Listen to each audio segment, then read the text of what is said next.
আদায় করি রব্বুল আলামিন আমাদের নিয়তভাবে সাংবাদিক ভাইকে বলতে হুজুরের দামসোনা ইউনিয়নের সর্বস্ত্র আমরা দামসোনা ইউনিয়নের চেয়ারম্যান পদপ্রার্থী জনাব আলহাজ ইসরাফিল হোসেন সাহেবের আমন্ত্রণে আমরা এখানে আসতে পারছি।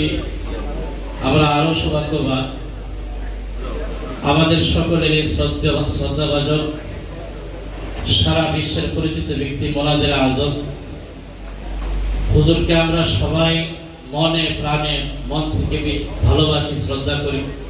সর্বস্তরের তৌহিদি জনতা ইমানদার হুজুরকে শ্রদ্ধা করি।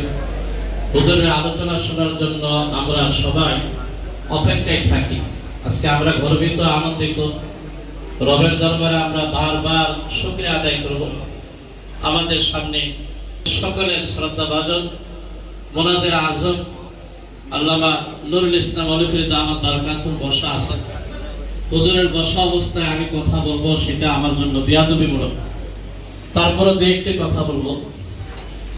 আমাদের ইসরাফিল ভাই সম্পর্কে আমরা এখানে যা শুনেছি এবং পূর্ব থেকে যা জানি, আমাদের সকলের